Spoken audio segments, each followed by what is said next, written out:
qu'est-ce que c'est? Enfin, plutôt à la question de la poser. Il faut plutôt se demander qu'est-ce que ça signifie l'existence de Français de souche. L'existence de Français de souche, ça veut dire qu'il y a des Français qui sont plus légitimes que d'autres. Des Français qui ont plus de droits que d'autres. Et cette idée-là, effectivement, elle est une idée qui est profondément raciste. C'est une idéologie. À savoir qu'il y a des personnes qui sont plus légitimes que d'autres. Moi, je pense que dans une société plutôt saine et paisible, il faudrait plutôt s'attacher à battre cette idée qu'il existe des Français de souche, des Français plus légitimes que d'autres. Et à travers le terme chien, c'est dénoncer cette idéologie. Ça fait 4 ans que une politique dure, on se prépare là, ça continue encore et encore. Comment il met un terme à cette ça fait 4 ans que la polémique dure, pas vraiment, parce qu'après le texte de Fabien Boutelja, après cette clarification, on n'en a pas entendu, sauf un an plus tard, du sorte-feu, à l'époque, le ministre de l'Intérieur ou du ministère de l'Administration, je ne me rappelle plus, en 2008, avait affirmé tambour battant qu'il allait amener à cette affaire en justice et demander au ministère de la Justice de voir s'il y a des moyens de saisir. Bon, on attend toujours cette map, donc on reste devant le ministère de la Justice, c'est-à-dire qu'il n'y a pas de quoi, saisir. Ensuite, c'était en 2010, on apprend que l'ACLIF, cette association d'extrême droite, d'ailleurs l'ACLIF qui est assez cocasse, qu'eux-mêmes prétendent défendre la France contre le génocide des Français, ces Français qui auraient lieu au travers de l'immigration et de l'avortement. Là, ça vous situe parfaitement qui est la gauche. Et là, c'est la gauche qui vient porter plainte. Donc cette polémique-là, sur le terme sous chien, à part les personnes qui vraiment tiennent à une continuité de ces deux poids deux mesures entre des Français qui sont de souche, qui sont plus légitimes que d'autres, qui ont plus de droits, et les Français qui ne sont pas de souche, c'est-à-dire principalement les Noirs, les Arabes, les musulmans, et les Arabes aussi maintenant, c'est clair. Mis à part ces personnes-là, il n'y a pas eu de polémique. Le vrai enjeu de la polémique, c'est pourquoi en France aujourd'hui on considère encore aujourd'hui qu'il y a des Français de souche plus légitimes et des Français qui ne sont pas de souche.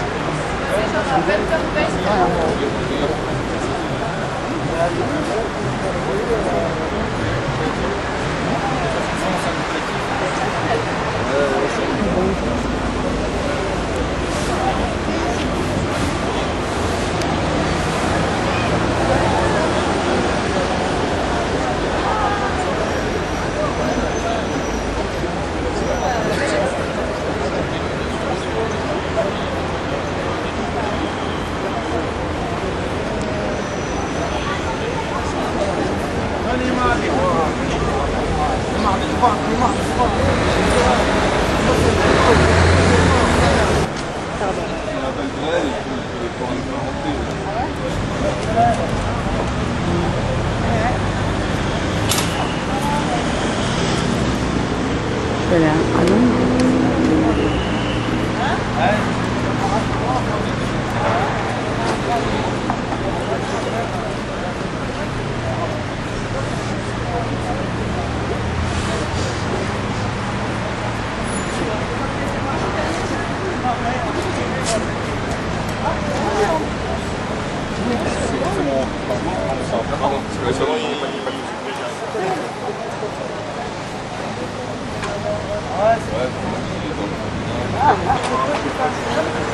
Comme une gosse, je suis en train de tout plier et de dire on s'en va, vite. Et si vous ne partez pas, je vais partir toute seule. On y va.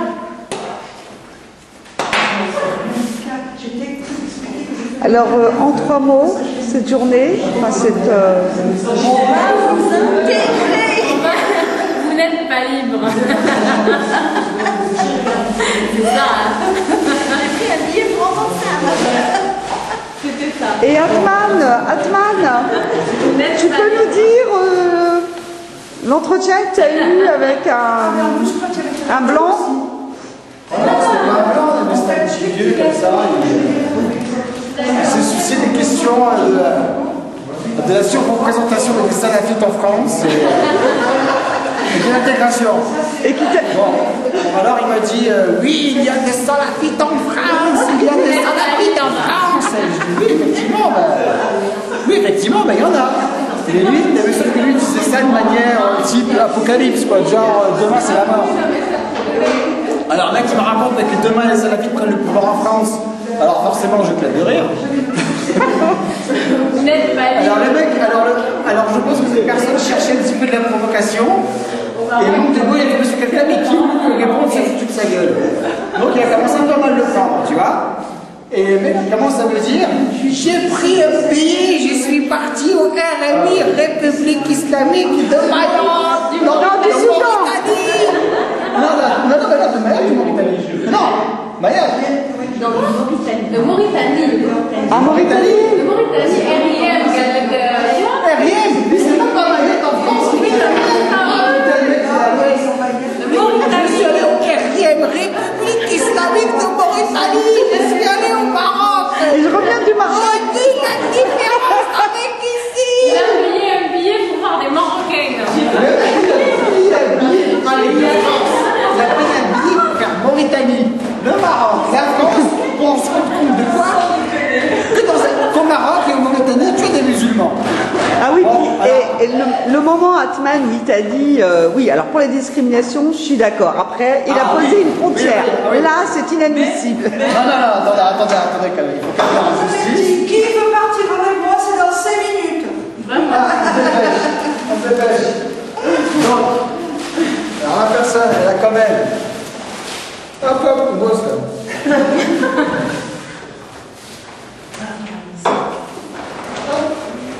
Oui, Malika, donc le type là qui t'a demandé, c'était un journaliste. Moi, j'ai refusé de lui répondre. Ah non, lui ça allait, c'était Ah bon oui, pour le monde, c'est ça. Oui, moi je suis parano, j'ai dit faut voir directement avec le pire. Il m'a pas montré sa carte de Mais journaliste. non, juste les mains dans les poches, il avait pas de bloc-notes, il avait pas de... Mais si, ça a été bien. Par contre, les questions... il t'a posé des questions? Les étudiants en journalisme, là, c'était plus cocasse, les questions qu'ils pouvaient poser. Et lui, alors quel type de questions t'as posé le journaliste du Monde? Oh, quasiment, non, il a pas parlé. C'est quoi, c'était juste... Parce que moi, il voulait mes coordonnées. Il m'a demandé mes coordonnées, je lui ai dit que j'étais au pire. Je sais pas, qu'il était journaliste. Mais bon, j'ai eu un doute, quoi. Je sais pas qui il était. J'ai refusé. Je lui ai dit, écoutez, je voulais contacter pour un article, parce qu'il m'a parlé d'un article. Je lui ai dit, vous voyez, avec le pire, vous tapez Google, sur Google, pire. Je savais pas trop à qui j'avais affaire. Ouais, c'était pas clair. Tu vois, bon. Et après, quand je t'ai vu lui parler, je me suis dit. Non, c'est connu. Tu le connais? Ouais, il est connu par ici. Ah ouais. Il y a même plus ici. On le connaît par ici. Ouais. Alors, en revanche, je lui ai dit, laissez-moi vos coordonnées. Il n'a pas voulu. J'ai les siennes. Ah non, mais je ne veux pas le ressolliciter. Non, ne t'en fais pas, on s'en chargera. Moi, le connaissant pas, il ne s'est pas présenté de toute façon. Bon, quoi qu'il pourrait me présenter n'importe quelle carte, mais même dire bon, je suis journaliste. Après, j'en ai parlé à Atman. Je lui ai dit bon. Je vous propose qu'on aille au Petit Paradis à Bagatelle. Exact. Ce serait dommage de rester ici alors qu'il y a un endroit de choix où on va pouvoir s'installer confortablement. Ouais. Et au débat, c'est un débat tout à l'heure? Alors, avant d'aller au débat, on va aller retrouver nos collègues à Bagatelle chez une de nos collègues, justement, Yemen. D'accord. Bon, on se prépare et puis on y va. Allez, c'est parti. Une configuration idéale pour pouvoir échanger et discuter là-dessus. Peut-être qu'on peut démarrer sur le procès. Vous voulez bien nous refaire revenir au départ des raisons qui nous ont menés ici à l'église Du procès, voilà. Bonsoir à tous. Les raisons du procès, j'ai l'impression que les gens les connaissent. Alors les raisons du procès, c'est une sombre association d'extrême droite qui porte plainte contre moi pour assignativement, puisque j'ai utilisé le terme sous-chien en un seul mot pour me moquer de l'expression française de souche qui elle est utilisée par pas mal de monde, qui ne choque personne, finalement qui ne choque que ses victimes qui sont par millions finalement en France des victimes de l'expression française de souche, puisque c'est une expression qui distingue des citoyens. Il y a ceux qui sont de souche et ceux qui ne le sont pas. Et il se trouve qu'il y a des générations, alors je ne sais pas quand il faut monter, parce que les premières vagues d'immigration maghrébine au moins au début du siècle. Il y a les Antillais qui sont français depuis plusieurs siècles. Et il y a donc ces populations continuent, apparemment, ne parlent pas assez touchées. Donc, une question politique qui se pose sur qu'est-ce que la souche et comment on est français, comment on est citoyen en France. Donc, d'où, à mon avis, la pertinence d'un questionnement politique sur cette notion de souche. Et donc, nous, les Souchiens, on se moque d'une expression, on la stigmatise parce qu'elle est discriminante et elle est pour nous. Elle est l'expression d'une impasse. Parce qu'à un moment donné, lorsqu'on pose en France la question de l'identité nationale, c'est une question qui est posée par l'État. Le peuple français n'a jamais cherché à mettre cette question à l'ordre du jour de l'agenda politique, mais il se trouve que l'État français, par un de ses ministres, s'est posé la question de qu'est-ce que c'est que l'identité nationale. Évidemment, nous, on n'a pas ce débat. Il n'en reste pas moins que c'est notre manière d'y répondre. La seule manière d'y répondre, à mon avis, c'est de critiquer cette notion de souche. Parce qu'à un moment donné, il faut s'interroger sur comment on est tous citoyens à égalité en France. On cesse de dire qu'il y a les issus d'eux et les légitimes, puisque ceux qui sont français de souche sont ceux qui sont a priori légitimes en France. Donc ça, c'est ce qui me vaut les foudres de la griffe. Alors d'abord, avant la griffe, il y a d'autres turiféraires de la nation. Finkielkraut, le journal Marianne, c'est eux qui pensaient le public et qui ont entendu un tirage, là où nous, on ne faisait pas de jeu de mots, on créait un mot. En tant que citoyen, on estime qu'on a le droit aussi d'enrichir la langue française. Et donc on a créé un mot, eux disent qu'on fait un jeu de mots et qu'on joue sur l'homophonie. Sous-chien, bon. Donc la polémique est lancée par Marianne, par Alain Finkielkraut. On a eu le sentiment qu'elle s'était arrêtée, puisqu'on a répondu assez rapidement avec un texte que j'ai signé, petite leçon de français d'une sous-sous-chienne et sous-chien indépendant. J'expliquais justement qu'en réalité, les sous-chiens, c'était plutôt nous. Et donc, il fallait arrêter d'inverser les rôles. Et puis elle a repris la polémique. Hortefeux, un an et demi après, a déclaré qu'il allait porter plainte contre moi parce qu'on ne saurait pas insulter les Français. Alors là, pareil, on pourrait aussi l'interroger sur qu'est-ce qu'il entend par français, parce qu'à ce moment-là, on s'insulte nous-mêmes. Si on insulte les Français, c'est qu'on insulte nous-mêmes, parce que je crois français.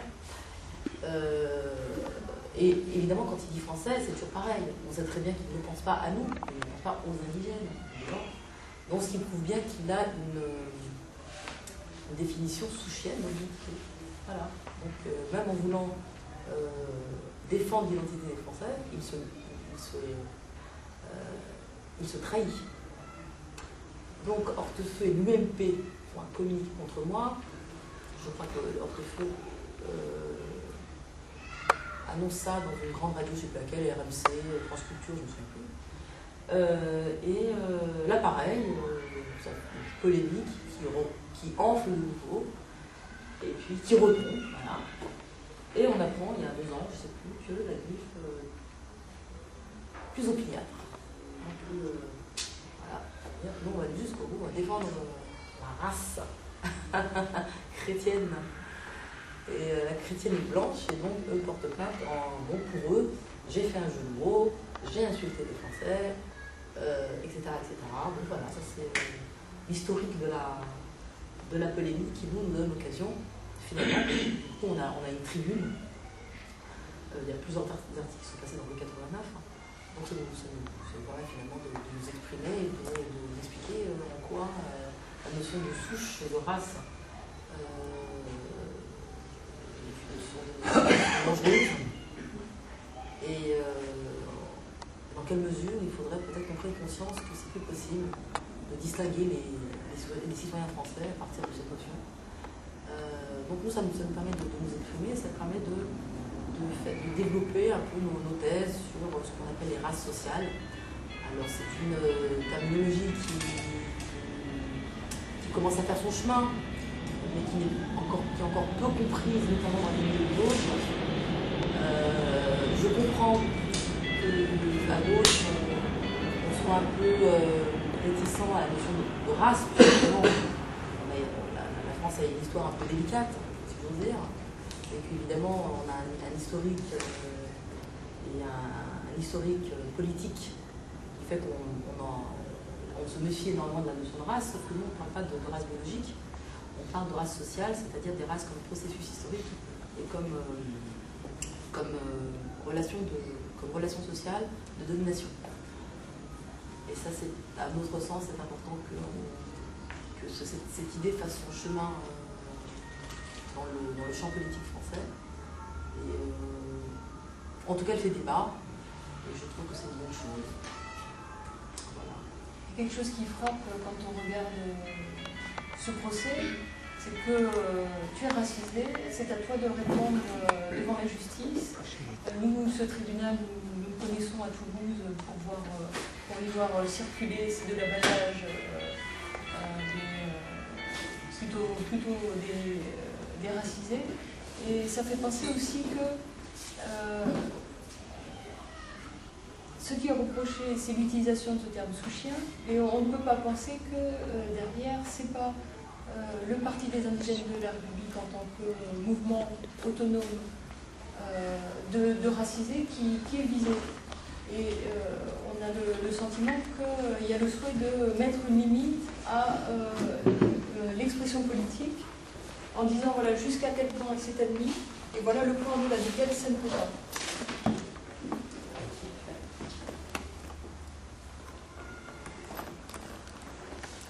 Et je pense que ce serait intéressant peut-être que l'un d'entre vous s'exprime là-dessus sur à un moment donné la nécessité de monter des mouvements autonomes pour pouvoir dire des choses qui n'est pas possible de dire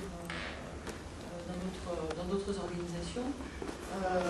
Quelle est cette nécessité-là et quelle réaction ou quelle difficulté est-ce qu'elle engendre et voilà, qu'est-ce que ça provoque? Il est vrai que quelque part, depuis plusieurs années, on constate que par exemple, que la liberté d'expression, pour Éric Zemmour, on a fini que Crotte, mais c'est de pouvoir dire la racaille, il faut les immigrés, c'est le problème. C'est la racaille le problème, les musulmans. Il y a, comment dire, on essaie de nous faire passer l'idée que on a été brimé, on n'est pas libre de dire ce qu'on pense, de dire la vérité, et que la vérité c'est que les Noirs, les Arabes, les musulmans, ils font chier. C'est de dire ça. L'un de ces arguments, c'est l'antiracisme. C'est-à-dire vraiment attaquer la notion d'antiracisme dans la mesure où il peut se présenter comme un moyen de défense. Éric Zemmour, pour ses propos qui justifient les discriminations à l'embauche, et quand il dit que les flics ont raison de faire du contrôle de faciès, il est poursuivi par le MRAP. Quand Hortefeux dit quand il y en a un ça va, quand il y en a plusieurs qu'il y a des problèmes, il est poursuivi. Donc c'est ce mouvement-là qui est attaqué. Ça, on va dire que c'est le sommet de l'iceberg, parce que à travers cette attaque, le message qui est passé, c'est pas seulement de dire l'antiracisme n'est pas légitime, c'est surtout de dire les victimes que l'on attaque par le racisme doivent être mises au pas. Effectivement.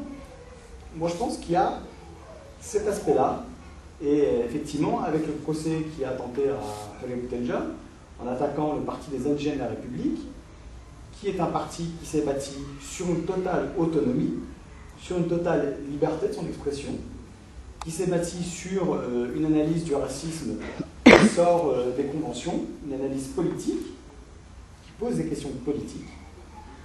Ben là, effectivement, c'est l'occasion d'une part de faire taire un mouvement autonome, et d'autre part de renforcer ce mouvement qui vise à faire taire,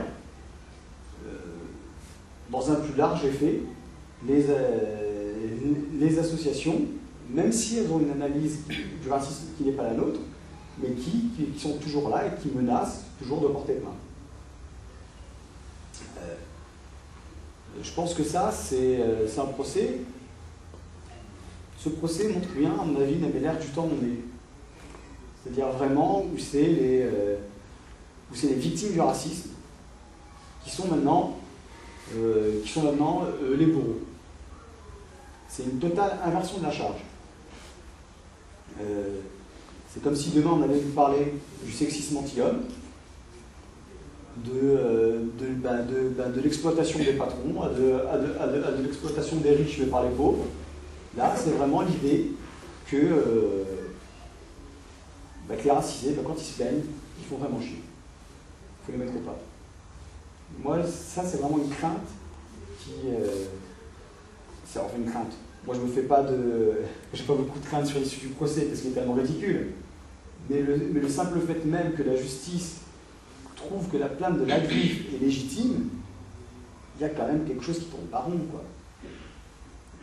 Pourtant, Hortefeux, c'était sur Europe 1, j'avais retrouvé la bande audio, Hortefeux avait promis un procès contre les indigènes de la République.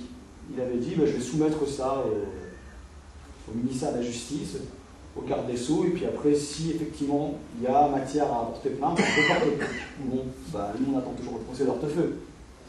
C'est qu'il n'y a pas matière, c'est que le ministère de la Justice a jugé que c'était tout à fait ridicule. Mais cependant, là, la plainte est passée. Et ça, c'est, sans vouloir être alarmiste, c'est quand même un signe qu'il ne faut pas nécessairement prendre à la légère, de se dire « Oh, ben tiens, c'est un procès début de la griffe, ils en font des tas. » Là, c'est quelque chose qui paraissait illégitime il y a quelque temps, et pourquoi pas, après tout. Et en même temps, ce mécanisme-là qui consiste à retourner les choses et faire diaboliser les victimes ou faire passer les victimes pour en fait le responsable des choses, on le retrouve souvent sur les pavillons policières. On a entendu aussi dans les médias ces dernières années, quand il y avait des incendies dans des immeubles insalubres, les gens étaient des squatteurs, donc finalement ça a été mis un peu la gravité des choses. Et en même temps, on a vu ces dernières années que les mots de la société française, ils étaient quand même circonscrits géographiquement, et on savait qui les portait. Ça a été le cas pour le sexisme, c'est le cas plus récemment pour l'homophobie, ça a été le cas sur la délinquance, ça a été le cas... Enfin, les mots sont... on sait qui les porte dans la société française, et du coup, ça nous donne l'impression qu'il n'y a que à cet endroit-là qu'il faut les combattre. Et l'antisémitisme, pardon, il est tellement important que ça a pris beaucoup de place aussi dans les discours, l'antisémitisme dans les quartiers, effectivement. Je pense que la seule chose à laquelle on a évité pour l'instant, je ne sais pas ce qu'on a évité. On a effectivement toutes les parts de la société, on les rejette sur nous. Effectivement, de l'antisémitisme, à la violence, au sexisme. Je ne sais pas ce qu'on va encore nous inventer la prochaine fois. Je ne sais pas, on va réfléchir, peut-être que le trou de la poche de zone, on va découvrir que c'est vendu. On ne sait jamais, quoi. Je veux dire, c'est Fukushima, à savoir. C'est intéressant de penser que ça permet d'anticiper. Mais ça... Préparer nos arguments. Non, mais ce qu'il faut se dire, c'est que en même temps qu'il y a cette charge, elle a aussi un effet de rédemption du reste de la société. Par exemple, la société française, elle est égalitaire. Comme chacun sait. Ah oui, comme chacun sait. Comme chacun sait, il n'y a pas de sexisme en France, sauf dans les quartiers. Et chez les musulmans. Comme chacun sait, en France, aujourd'hui, maintenant, on va peut-être bientôt apprendre qu'en France, il n'y a pas de racisme. Sauf chez les Arabes, les Noirs, les musulmans. Et les Roms, quand même. Il faut se méfier des Roms, hein, attention. Vous voyez? Mais bon. À part dire, c'est pas nous, c'est eux. Et eux, c'est précisément les victimes. Enfin, il y a un effet de bouc émissaire. Mais on va dire là-dessus, quand on a dit ça, moi ça me paraît mais d'une telle banalité que je ne sais pas quoi rajouter. C'est vraiment le truc la question qui peut se poser, c'est comment ça se fait qu'un mensonge aussi gros passe. Justement, le problème du mensonge industriel, c'est qu'il est souvent fondé sur une réalité. Et à mon avis, toute la mécanique de la rhétorique, elle est là. C'est que, moi je dis souvent qu'on ne peut pas se cacher derrière son doigt, c'est-à-dire que ceux qui aujourd'hui parlent de racisme anti-blanc, ils se fondent sur certaines réalités. C'est-à-dire que dans la vie sociale, évidemment, quand on a opprimé des gens pendant les populations pendant 40 ans, là je ne prends que le temps de l'immigration, mais je pourrais remonter très loin le traumatisme. Le traumatisme peut dater soit de l'histoire de l'esclavage, soit de l'histoire de la colonisation et se poursuivre avec l'immigration. Mais en admettant que le racisme ne commence que dans les années 60 avec le début de l'immigration, quand on a opprimé ou quand on opprime des populations entières, évidemment, à un moment donné, il y a le retour du boomerang. Et le retour du boomerang, c'est quoi? C'est des violences sur le terrain, évidemment. Moi, je constate, et je sais très bien depuis longtemps, qu'il y a des violences. Je sais très bien que les indigènes sociaux, une partie en tout cas, répondent par la violence. Et lorsque des gens disent qu'il y a du racisme anti-blanc, ça correspond à une certaine réalité. C'est-à-dire que les gens, il y a des blancs qui se prennent des tartes sur le terrain. Ça, c'est vrai. Et quand Zemmour dit,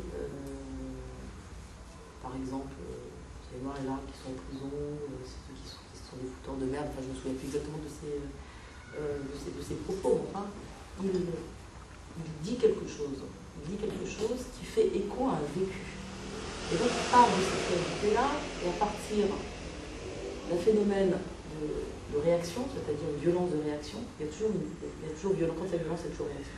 À partir de cette réaction, on met en équivalence la réaction avec le racisme structurel. Donc on dit on va admettre, la société française est plus ou moins raciste, il y a des Français qui sont racistes, et puis on se rend compte de plus en plus, et c'est la raison pour laquelle il ne faut pas laisser le monopole du réel à l'extrême droite, pas laisser. Il y a aussi des Noirs, des Arabes qui sont racistes, et il y a du racisme aussi. Donc on met à égalité deux phénomènes qui n'ont rien à voir, puisque l'un est une cause, l'autre est une conséquence, mais il n'en reste pas moins que les conséquences correspondent à des points. Et donc effectivement, il part d'un réel, il s'en saisit, et il affirme que ça c'est du racisme anti-blanc. Et c'est là, et à mon avis, le danger, le problème, il est là, c'est qu'il y a, en notre sens, un racisme, comme je disais tout à l'heure, il y a la question du racisme structurel, la question du racisme systémique, il y a la question de la domination du racisme comme fait social et comme relation sociale. C'est la raison pour laquelle on distingue ceux qui bénéficient de ce racisme structurel, on les appelle les blancs, comme catégorie politique, c'est-à-dire qu'il n'a évidemment rien à voir avec le biologique ou le culturel, c'est une catégorie politique, c'est une relation sociale, et la catégorie d'indigène est la catégorie qui subit le racisme et donc les discriminations qui sont consécutives à ce racisme. Donc ça c'est pour nous, c'est la structure. Alors, évidemment, ce n'est pas la seule structure qu'il y a dans la société française. On le dit, on le répète, mais c'est bien de le redire. Donc on peut distinguer, on peut identifier le racisme comme clivage, mais on peut aussi identifier le genre comme clivage.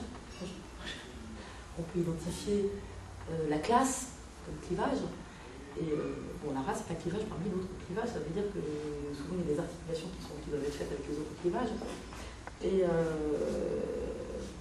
Et donc ça, c'est voilà, important de montrer l'architecture, de montrer qu'il y a une réalité sociale, structurelle, et donc distinguer ces deux catégories. Quand on distingue ces deux catégories, et quand on dit que le racisme est un système de domination, effectivement, on ne peut en aucun cas, si on est cohérent, en aucun cas considérer que les indigènes peuvent être racistes.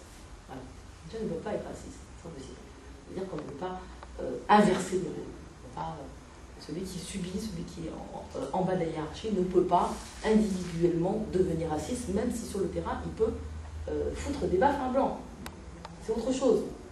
Foutre des baffes à un blanc, ça peut être de la haine, ça peut être une hostilité, ça peut être un ressentiment, ça peut être un tas de choses. Il ne faut pas confondre des notions, parce que politiquement on ne s'en sort pas. Si tout est dans tout, on ne peut plus s'en sortir.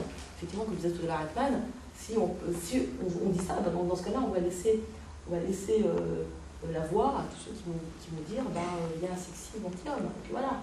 Alors, ce sont les femmes qui sont violées, ce sont les femmes qui meurent des violences conjugales, ce sont les femmes qui sont discriminées à l'emploi, ce sont les femmes qui gagnent 30% de moins que les hommes.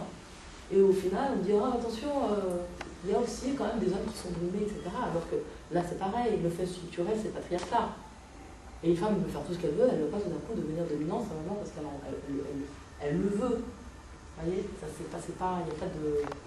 On ne devient pas homme, on ne devient pas blanc, on ne devient pas bourgeois, juste par la parole. Vous voyez.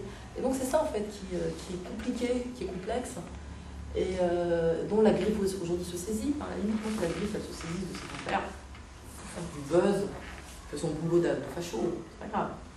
Moi, ce qui me fait souci, c'est que je trouve que les réactions dans le champ politique français ne sont pas assez vives. Certes, je sais que j'ai reçu beaucoup de soutien, et même inattendu. D'abord, vous le savez, il y a une pétition qui a circulé, qui est sortie dans Politis, avec pas mal de personnalités qui se sont mouillées, donc ça c'est très appréciable. Je sais que les écolos, Europe Écologie, ici, dans la région, ont réagi. Je sais qu'un certain nombre de communistes ont réagi, aussi sénateurs. Je sais que le NPA, depuis longtemps le NPA, a réagi. Et je trouve que globalement, ça ne suffit pas. Je veux dire, il faut lui tordre le cou à cette idée de racisme. Lui tordre le cou. Ça ne veut pas dire qu'il ne faut pas prendre en charge toute la complexité des relations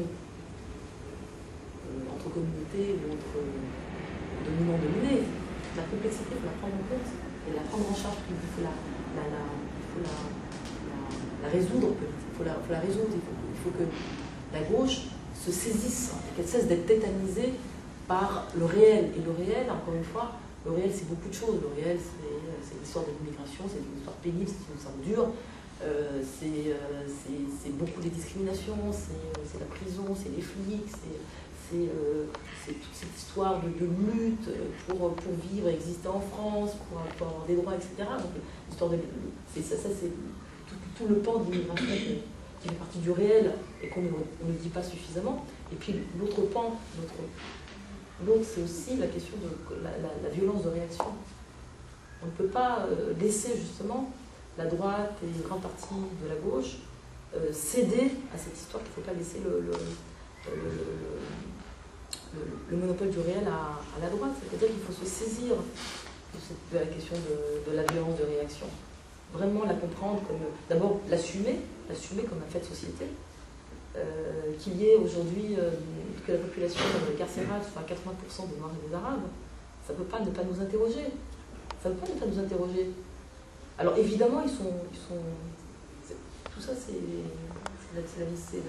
la ségrégation, c'est la discrimination, c'est les ghettos, c'est les contrôles aux faciès qui font que des populations, on les retrouve plus en prison que d'autres. La pauvreté, l'exclusion, bref, tout ça, ça s'assume. Et dire qu'on est devant des réalités sociales violentes, c'est des choses qu'il faut assumer également. Moi, quand Zemmour il dit les Noirs et les Arabes sont violents, par exemple, je pense qu'il faut répondre oui. Une partie, oui, c'est vrai. Sauf que cette société qui a créé ça, on est dans une société violente. Elle crée ça. Donc si on se cache derrière son doigt, qu'on fait les vierges effarouchées, qu'on dit comment, faut arrêter de stigmatiser comment, ah ben évidemment, c'est le boulevard pour tous ceux qui connaissent cette réalité. Tous ceux qui connaissent cette réalité, ils disent ah, mais moi je connais plein de gens qui ont venu nous raconter dans toutes les réunions. Ah, mais moi je me suis fait agresser, moi en tant que blanc je suis agressé, moi en tant que blanc je suis pas respecté, moi en tant que blanc, c'est-à-dire qu'on ne peut pas fuir la réalité. Il faut la fuir, il faut l'assumer. Et quand on l'assume, évidemment, c'est pas pour dire il y a un problème génétique. C'est justement pour échapper à la question génétique. Parce que c'est là où veut nous envoyer Zemmour. Zemmour, il veut nous envoyer sur la question génétique. La question culturelle, c'est la même. Au final, c'est la même. C'est ça. Donc, il faut se saisir de cette question-là.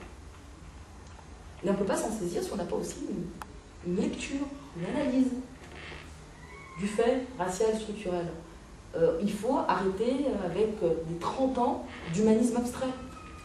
L'humanisme abstrait de SOS Racisme et de l'antiracisme français. C'est un humanisme abstrait. Je veux dire, touche pas à mon pote, il faut arrêter. Il faut arrêter, touche pas à mon pote. D'abord parce qu'on n'est pas une race, une espèce en voie de disparition. On est que les potes, en général, ils mutent. Hein. On n'a pas besoin d'être protégés. Et que le pote, il est complexe. Que le pote, c'est pas un mec sympa ou une fille sympa. C'est des gens, c'est des humains avec leur extrême complexité et en même temps leur extrême banalité. Donc il faut arrêter avec cette espèce d'humanisme abstrait qui fait que finalement on ne comprend pas ce qu'est le racisme. Le racisme qui serait une espèce de sentiment de haine. Voilà. Là, c'est la haine de l'autre. Voilà, même le MRAP dit toujours le racisme, c'est la haine de l'autre. Bon, pour moi, c'est une grande niaiserie, la haine de l'autre. Je veux dire, je connais beaucoup de Maghrébins qui ont la haine de l'autre. Et alors, je veux dire qu'on n'avance pas, parce que là, on n'avance pas. Qu'est-ce que c'est que le racisme? C'est pas la haine de l'autre, ça suffit pas. C'est la haine de l'autre. C'est beaucoup plus que ça. C'est un système de domination. Il est économique, il est politique, il est symbolique. Voilà. Et c'est ça, le racisme. C'est ça, le racisme. Et dans les années à venir, c'est notre défi collectif, du moins tous ceux qui ont à cœur cette question, c'est notre défi collectif, que de ne pas laisser ceux qui prônent ou qui disent que le racisme anti-blanc existe, de ne pas leur laisser le terrain. De ne pas leur laisser le terrain, c'est d'affronter la réalité. Moi, juste sur cette question de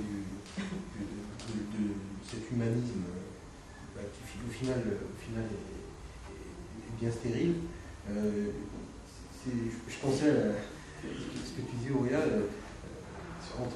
des fois on me répond oui, mais tu sais, entre les Français et les Belges, par exemple, ça a toujours été compliqué, du racisme aussi, il y en a, mais à ça on peut répondre que ce sont des rivalités, etc. Mais en aucun cas, effectivement, le racisme, c'est pas une histoire entre des bons et des méchants, c'est surtout pas le fait d'individus. Moi, j'insiste vraiment là-dessus.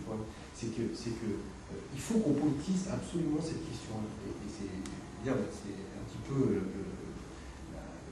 un des fondements du pire, c'est d'abord d'être un parti politique, et c'est politiser cette question-là.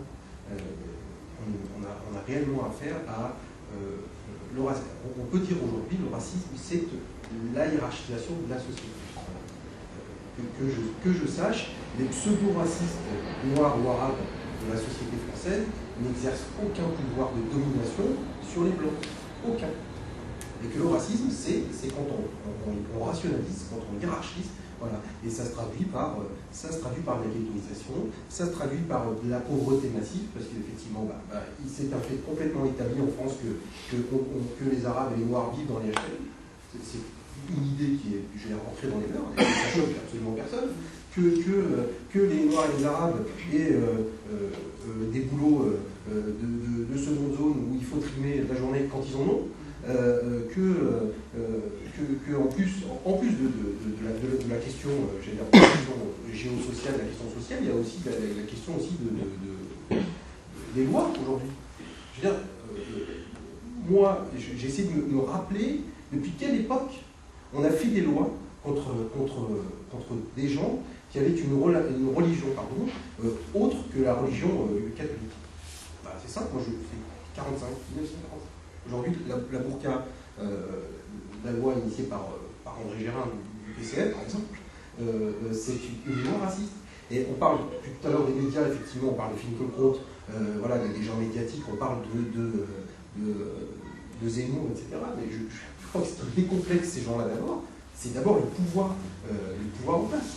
Et c'est, voilà, Claude Guéant, Nicolas Sarkozy en chef d'orchestre de cette concert raciste, c'est eux qui organisent ça. Et c'est là où c'est plus grave. C'est qu'on a passé un vrai cap, quoi. Un vrai cap en France. Elle est complètement légitimée. Complètement. Décomplexée et légitimée. Et je parle de la droite. Oui. J'ai cité Gérin, je pourrais m'arrêter là. En tout cas, quand même, je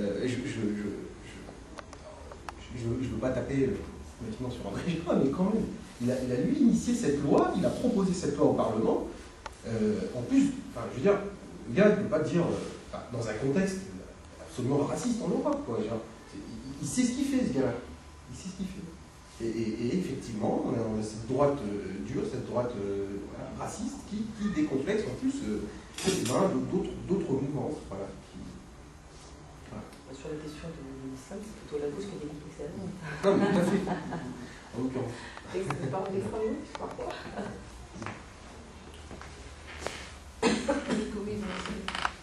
Ouais, je suis au NPA, donc bon, on a soutenu, on tient à défendre la liberté d'expression d'abord, et puis les idées soulevées à travers cette affaire des sous-chiens paraissent intéressantes dans le débat. On ne voit pas pourquoi que ce soit ça aurait le droit de les interdire. D'autant plus quand c'est l'extrême droite qu'on connaît très bien ici. Bernard Anthony est un vieux facho du sud-ouest. Il a même un autre nom, c'est Romain Marie, c'est son nom de guerre, de Castres, très implanté dans le laboratoire Favre, à l'aérospatiale, ancien conseiller régional au Front National, du Front National, et très lié avec des réseaux de chrétiens intégristes, notamment au Liban. Les phalanges chrétiennes. Comment? Les phalanges chrétiennes. Absolument. Donc, bon, que des raisons d'y être. Voilà, donc là, on y sera, je ne sais pas quand ça va être. Le 14 décembre, c'est aujourd'hui. Bon, 14 décembre, donc.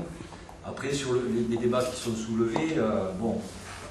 Le problème que nous, bon, on en a discuté lundi soir, là, on avait une réunion de direction fédérale à ce sujet, il nous paraît dangereux que l'arc de force politique soit aussi réduit qu'il est réduit. Alors, parce que, bon, en gros, je ne parle que de la force politique, hein, ça ne rabaisse pas les autres, et même associatif et syndical. Bon, il n'y a que Europe Écologie, le NPA, si j'ai bien compris, qui soutiennent. Bon, nous, on va essayer de travailler à l'élargissement. Mais du coup, je vous assure, bon, tous ces débats-là sont très intéressants, le MRAP, tout ça, moi je suis d'accord, l'affaire de l'humanisme de gauche sur le racisme, nous gonfle depuis longtemps. Mais ceci étant, j'étais adhérent à ce racisme en 84, 85. Au lycée, et Afid qui est à côté faisait la marche des beurs peu de temps avant, l'assassinat, bon, enfin l'assassinat symbolique par touche pas à mon pote, je connais, j'ai participé même à mon corps défendant. Bon. Le problème, c'est que ce sont nos alliés dans ces circonstances-là, tous ces gens-là. Parce que ils peuvent se tromper sur des choses, mais quand on a affaire à une offensive que vous avez décrite, et qu'une offensive profondément réactionnaire, moi je m'allie avec les humanistes. Voilà, même nier. Parce que, je parle ponctuellement, hein, vous faites ce que vous voulez, les partis, tout ça, parce que l'offensive est profonde, dangereuse, elle s'exprime là, mais elle s'exprimait des centaines de fois. On a une accélération avec le dernier gouvernement, commençait déjà quand même un peu avant, un recul de la gauche sur la question de ces valeurs, qui fait qu'il faut résister. Bon, et pour résister, franchement, on peut être seul et très bien, mais il faut résister à plusieurs à ça. Voilà. Donc ça ne veut pas dire tout accepter de tout le monde et de tout, bien sûr, mais je pense que ça vaut le coup, si ça n'a pas déjà été fait, de prendre son téléphoner au parti de gauche, ou même au parti socialiste, leur dire écoutez là quand même, bon, vous avez en face les fachos, bon, choisissez votre camp un peu, pour ce coup-là. Voilà. Ça n'exclut pas tous les débats. Je suis pas du tout en désaccord avec ce que vous dites. C'est-à-dire que pour pour moi, la lutte contre l'humanisme abstrait, c'est un combat à long terme. Là, sur une convergence ponctuelle, il y a un problème, évidemment. Tous ceux qui viennent, il n'y a pas de raison que ce soit une. Je suis étonné parce qu'il se passe quelque chose quand même. Parce que je suis étonné, voilà, qu'il n'y ait pas ce réflexe-là. Le Parti Socialiste, je ne suis pas étonné. Hein. En plus, en pleine campagne, des primaires, tout ça, ça ne m'étonne pas. Mais pour les autres, bon, alors, par ailleurs, on est percuté par tellement de sujets délicats, pas dire très polémiques. Ici, quand même, le collectif féministe vient juste d'exploser suite à l'invitation d'Anne Zelensky. Je ne sais pas si vous connaissez Anne Zelensky, hein, de riposte laïque, féministe historique, paraît-il, invité par le Parti Socialiste pour le 8 mars l'année dernière, finalement interdit par la Fédération du Parti Socialiste de venue parce qu'ils se sont aperçus qu'il avait fait une connerie, sous pression d'un certain nombre d'organisations, dans l'interne, pas peu, hein. Et on se retrouve avec l'explosion de ce truc-là, des débats où on entend tranquillement des gens qui sont des camarades depuis des années. Je dis camarades, c'est pas par... qui disent je suis islamophobe. Comme ça, recto, et pas je suis islamophobe, mais je suis aussi anti-chrétien, anti-tout, bon, d'accord, mais bon, t'es quand même islamophobe, et qui se revendique de la gauche, et qui en plus, je pense, sincèrement, c'est pas... on n'a pas un entrisme de je sais pas quoi, hein. C'est sincèrement, pas Zelensky, hein, mais d'autres. Et là, bon, on est confronté à des débats très complexes qui traversent les organisations, qui traversent l'ensemble de la société. Hein. Bon, et voilà. Alors après, vous apportez une part là-dedans, mais on a intérêt à, je pense, à vraiment essayer, quand les points d'accord sont là, de faire tout le travail possible pour que une certaine unité s'exprime. Face aux agressions. Tout à fait. Oui. En fait, un petit peu en réponse à ce que tu es en train de dire, parce qu'en fait, donc, on va dire que notre collectif, il se positionne donc contre le racisme et l'islamophobie, et que je pense que le pire a le même positionnement.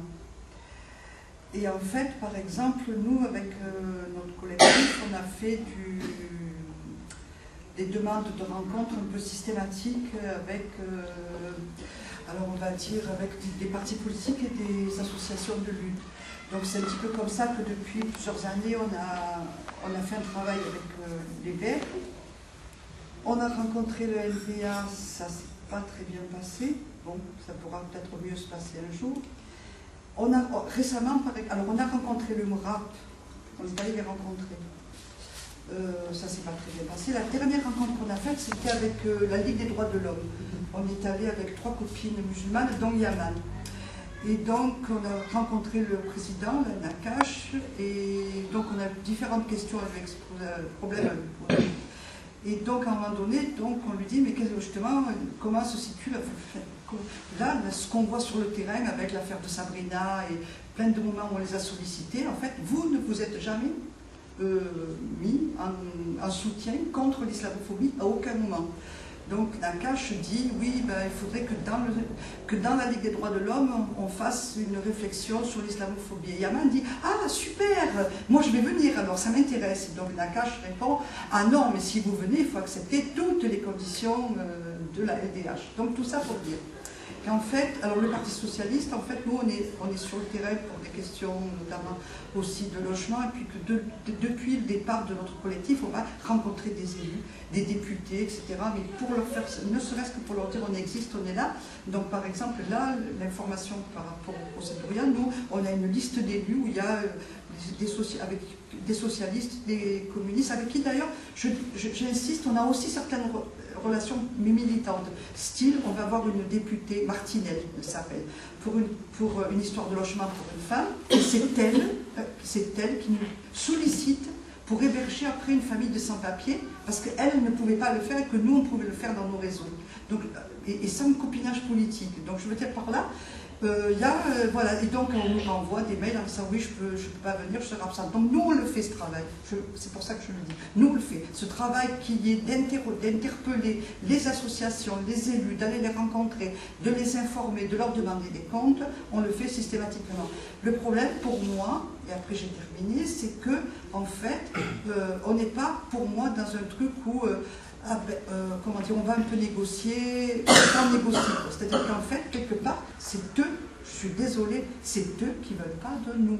C'est-à-dire qu'en fait, dès qu'on emploie le terme islamophobie, il y a les 3/4 des personnes, des organismes, des partis, des associations qui sont en face de nous, qui ne veulent pas en entendre parler, et qui en fait, si quelqu'un doit lâcher, c'est nous. Et si on ne veut pas lâcher, ben eux, ils ne lâchent pas. Parce que c'est ça la réalité. La réalité, elle est là. Et nous, ça fait des années qu'on est confrontés sur le terrain. Ici, sur Toulouse, il y a des gens qui ne lâchent à aucun moment. Le jour qu'ils lâcheront, un petit peu, on sera content. Non, parce que, attends, là tu parles d'autre chose. Alors, je ne sais pas pourquoi il faudrait le BNPA, pas sa direction. Oui, mais on a demandé officiellement une rencontre il y a 3 ou 4 ans, et il y a 2 personnes qui sont venues rencontrer notre collectif. Alors, ici présent, on vous refait une demande de rencontre officiellement avec le NPA. Le NPA, pas 4 ans. C'est pas 3 ans. 3 ans. Mais c'est pas... Il venait, oui, 3 ans, je suis désolée, non, mais j'ai pas envie de... On se reverra. Non, là, tu m'as parlé de trucs sur l'islamophobie, je vois tout à fait ce que ça peut donner. Là, je parle du procès. Mais le procès, mais en fait, mais comment? Mais en fait, il ne faut pas déconner quand même. Il faut juste que les choses soient claires. Si tu mets tout le sur la programme question de avec 3 personnes, l'islamophobie, c'est un terme qui peut être accepté maintenant au UNPA. Je pense que quand tu milites avec le mouvement syndical, le mouvement politique, même associatif, les choses sont claires, il ne faut pas se cacher les yeux. Ça a été un long combat, y compris au sein de chaque organisation politique, syndicale, associative. On est parti de très loin. Le débat n'a pas assez vite, il avance. Et ça, il faut le voir. Et il faut accepter que les groupes politiques qui ont en partie sont allés jusqu'à l'explosion pour certains, on est bien placé pour savoir de quoi on parle.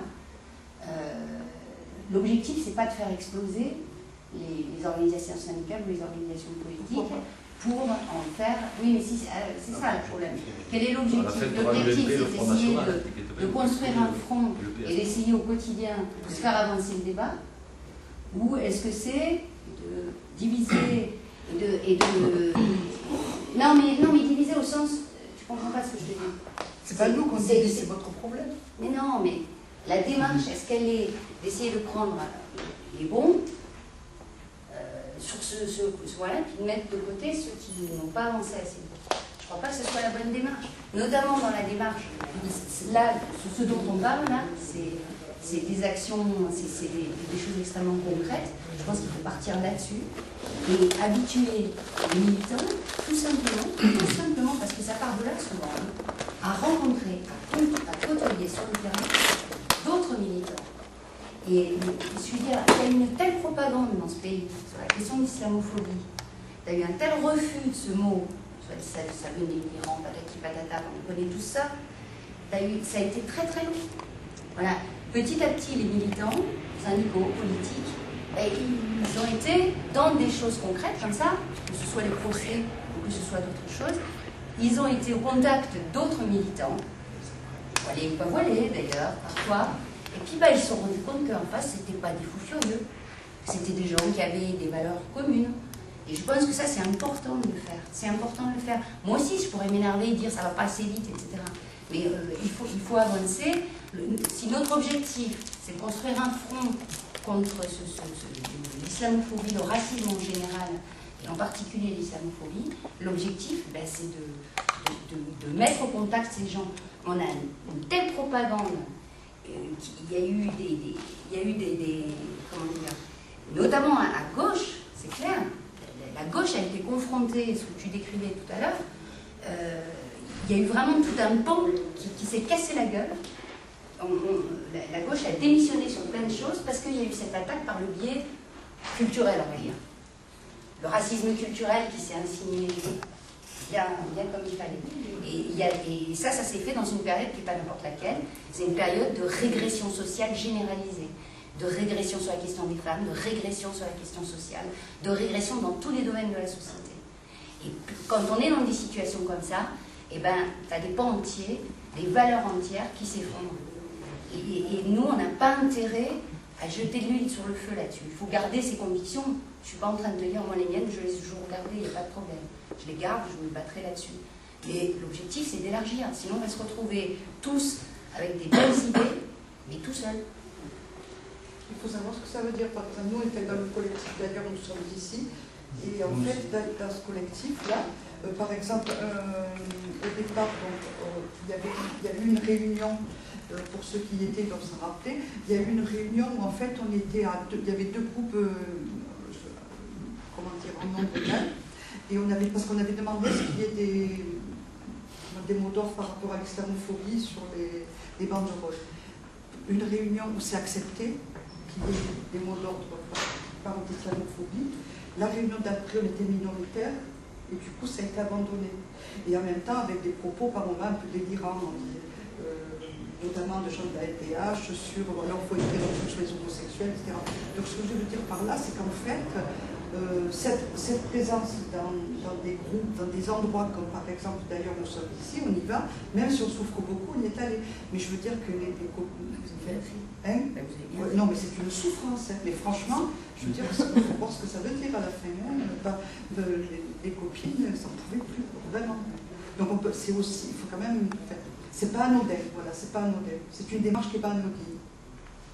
Et puis la longueur de parler. Si, à des moments, il faut des moments d'accélération.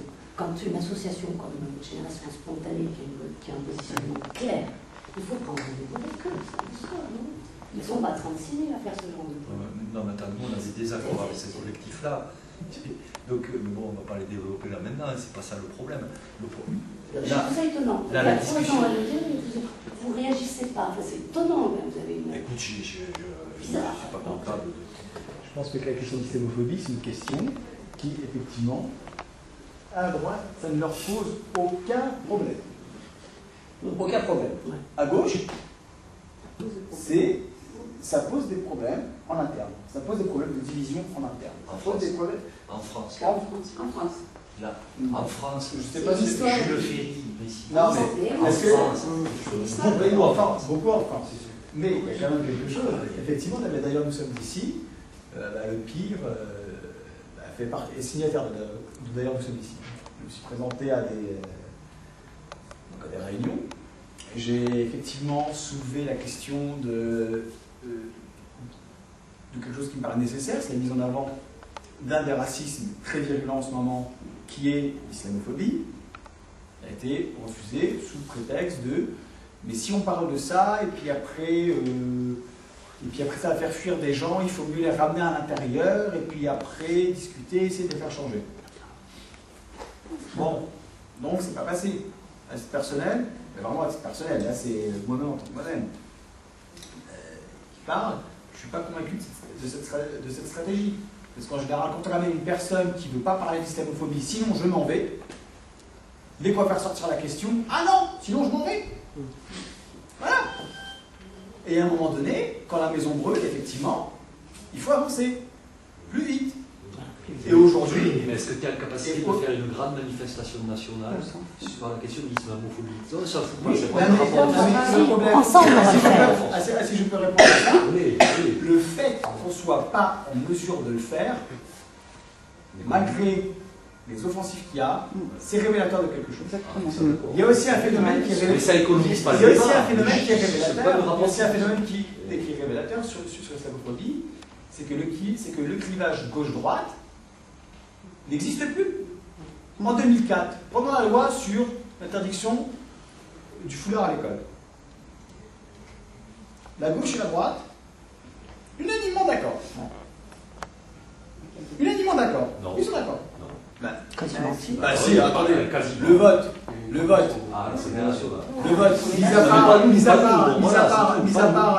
c'est vrai quelques personnes de la gauche. Non, mais mis à part quelques personnes de c'est passé.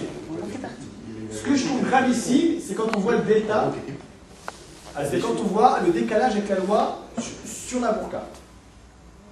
Parce que là, au moment de la loi sur la burqa, l'UMP a fait une proposition. Le PS a fait une proposition de loi. Le Front de gauche n'a pas voté. Pourquoi? Parce qu'eux aussi voulaient faire leurs propositions, mais on ne les a pas laissés parler. C'est-à-dire, c'est un peu comme si l'islamophobie était devenue un thème de débat. On va discuter de quelle solution pour la retraite, on va discuter de quelle solution pour l'école, on va discuter de quelle solution pour la crise, on va aussi discuter, chaque parti va se battre avec son meilleur projet pour taper sur les femmes qui portent la burqa. Ah, moi j'ai l'UMP, j'ai ce projet, moi je suis PS et j'ai ce projet, moi je suis